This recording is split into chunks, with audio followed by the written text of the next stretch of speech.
जहां सूरज की किरणें तक ठीक से नहीं पहुंचती, वहां पहुंचता है कमांडो। जो जहरीले सांप लोगों की मौत बन सकते हैं, उन्हें खुराक बनाता है कमांडो। जहां आप जैसे लोग पूरी फौज लेके भी जाने से डरते हैं, वैसे इलाके देश को वापस छुड़ा के देता है कमांडो। 1000 के बराबर नहीं, 10,000 के बराबर होता है कमांडो, क्योंकि 10,000 लोगों में से एक कमांडो बनता है, सिर्फ एक। दोस्तों, किसी भी देश की सेना उस देश की सुरक्षा के लिए महत्वपूर्ण मानी जाती है। यानी कोई भी देश अपनी सेना की ताकत के हिसाब से ही दुनिया में एक अलग रुतबा हासिल करता है, और इसके लिए सभी देश अपनी सेना के जवानों को एक आम आदमी से फौलाद बनाने के लिए कड़ी से कड़ी ट्रेनिंग देते हैं। दोस्तों, आज मैं आपको बताऊंगा ऐसी ही ट्रेनिंग के बारे में, जिसे देखने के बाद आपकी रूह कांप जाएगी।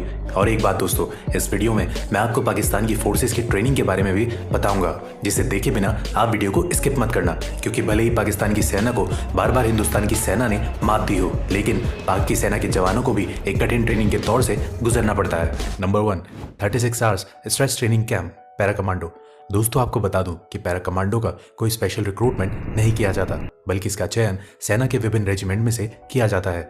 इसके बाद इन जवानों को आगे की परीक्षण के लिए पैरा कमांडो के ट्रेनिंग कैंप भेज दिया जाता है, जहां इन जवानों को 3 से 6 महीनों की बेसिक ट्रेनिंग के बाद लास्ट में 36 आवर का स्ट्रेच ट्रेनिंग करना होता है, जो बड़ा ही भयानक होता है। जो जवान इस 36 घंटे की ट्रेनिंग को सफलतापूर्वक पूरा कर लेते हैं, उन्हें ही सर पर पैरा कमांडो की पहचान मरून कैप पहनने का मौका मिलता है। 36 घंटे के स्ट्रेस फेज की शुरुआत रात के समय होती है। रात को जब ये जवान बस नींद के आगोश में जाने ही वाले होते हैं, तभी ट्रेनिंग टीम्स उन्हें लाइन में खड़ा होने का ऑर्डर देती है, जबकि इन लोगों को पिछले 1 हफ्ते से 1 या 2 घंटे की नींद ही नसीब हुई होती है।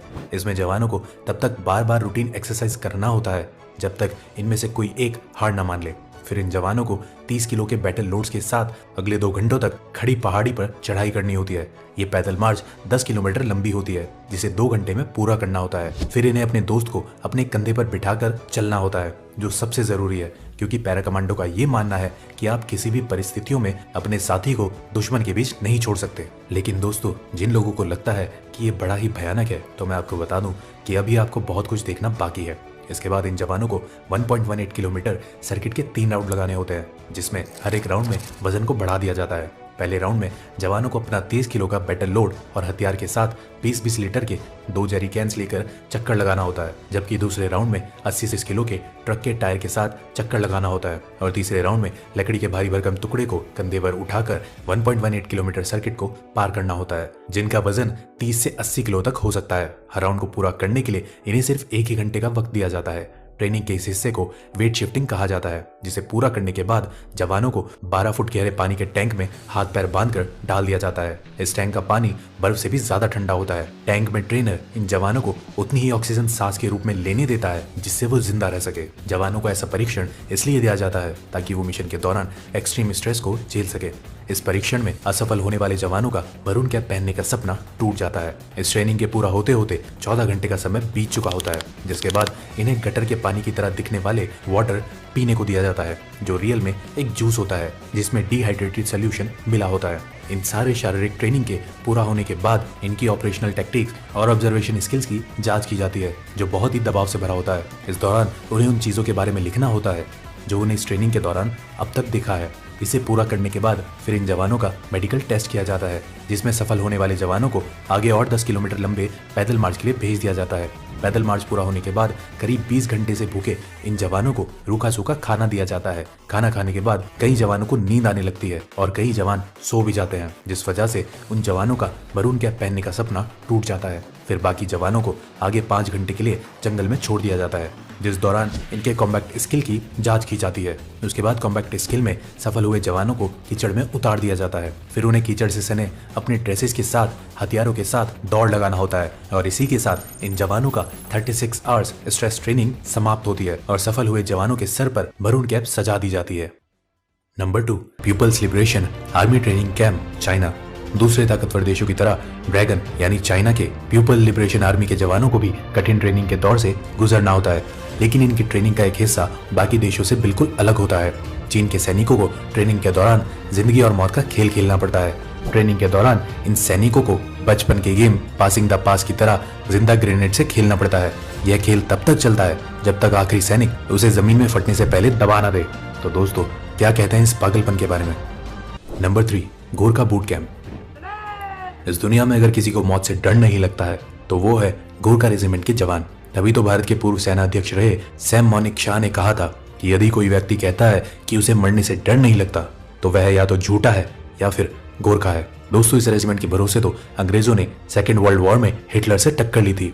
अपनी मिट्टी के लिए पलक झपकते ही जान कुर्बान करने को तैयार गोरखा जवानों की भर्ती के लिए हर साल बूट कैंप का आयोजन किया जाता है, जिसमें 10,000 से ज्यादा युवा शामिल होते हैं और फिर इन हजारों युवाओं में से कुछ 100 जवानों को कई टेस्ट के बाद आगे की ट्रेनिंग के लिए चुना जाता है। ऐसा नहीं है कि जो युवा बूट कैंप में चुन लिए गए वो गोरखा रेजिमेंट का हिस्सा बन चुके हैं। बूट कैंप में चुने गए युवाओं को इसके बाद भी कई तरह के टेस्ट से होकर गुजरना होता है। चुने गए युवाओं को ट्रेनिंग से पहले 25 किलो वजन के साथ पहाड़ी जैसी चढ़ाई वाले इलाके में करीब 1 घंटे की रेस में सफल होना अनिवार्य है, तभी वो आगे की ट्रेनिंग के लिए चुने जाते हैं। रेस में सफल होने वाले जवानों को कुछ बेसिक ट्रेनिंग देने के बाद उन्हें आगे की ट्रेनिंग के लिए बेस कैंप भेज दिया जाता है, जहां से ये जवान दुश्मनों के लिए काल बनकर ही बाहर निकलते हैं।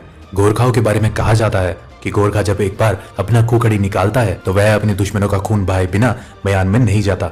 और अंत में अगर आप सोच रहे हैं कि गोरखा आर्मी सिर्फ भारतीय आर्मी में ही है तो आप गलत हैं।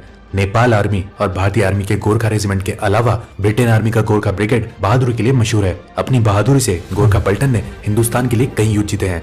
Number 4, Vietnam special forces training camp. Vietnam special forces People's Army of Vietnam के लिए काम करता है, जिसके जवानों की ट्रेनिंग की शुरुआत इन कांटेदार बारों पर नंगे पांव चलने से होती है। फिर इन जवानों को एक एक कर इन नुकीले बारों पर लिटा दिया जाता है, जिसके ऊपर से बाकी के जवान चलकर उसे पार करते हैं। इस तरह की ट्रेनिंग पूरी होने के बाद इन जवानों को शारीरिक रूप से मजबूत बनाया जाता है, जिसमें इन जवानों के हाथ, पैर, सर और कंधों पर पत्थर रखकर उसे हथौड़े से तोड़ा जाता है। इसके बाद इन जवानों को नुकीले कील पर नंगे पीठ के बल लिटा दिया जाता है। फिर उनकी चेस्ट पर एक बड़ा सा पत्थर रखकर उसे हथौड़े से तोड़ा जाता है। इस ट्रेनिंग के दौरान कई सैनिकों के बैक साइड लहूलुहान भी हो जाते हैं, लेकिन ये उफ तक नहीं करते। ये तो कुछ भी नहीं था। ये देखिए इनके ऊपर किस तरह इन धारदार चाकुओं को ऊपर से गिराया जाता है, लेकिन इनका शरीर इतना सख्त हो चुका है कि ये चाकू भी इनका कुछ नहीं बिगाड़ पाते। जबकि ये चाकू इतने तेज होते हैं कि किसी भी चीज का एक ही वार में 2 टुकड़े कर दे। फिर इन जवानों को ट्रेनिंग के दौरान नंगे पांव शीशों के टुकड़े पर भारी वजन के साथ चलाया जाता है। दोस्तों, अगर इतना कुछ देखकर आपके रोंगटे खड़े हो गए हैं तो मैं आपको बता दूं कि ये तो कुछ भी नहीं था, क्योंकि इसके बाद ही इन जवानों की असली ट्रेनिंग शुरू होती है। तो दिल थाम लीजिए और ये देखिए कि कैसे नंगी तलवार पर लिटाकर इन सैनिकों के चेस्ट के ऊपर एक बड़े से पत्थर को रखकर हथौड़े से तोड़ा जा रहा है। फिर ये देखिए किस तरह वियतनाम स्पेशल फोर्सेस के जवान गर्दन के बल एक लोहे की रॉड को क्षण भर में मोड़ देते हैं और फिर उसे कैसे अपने गर्दन से बाहर निकालते हैं। इन सारी ट्रेनिंग को पूरा करने के बाद इन जवानों का शरीर लोहे से भी सख्त हो जाता है। अगर आपको विश्वास नहीं हो रहा है तो ये वीडियो देखिए।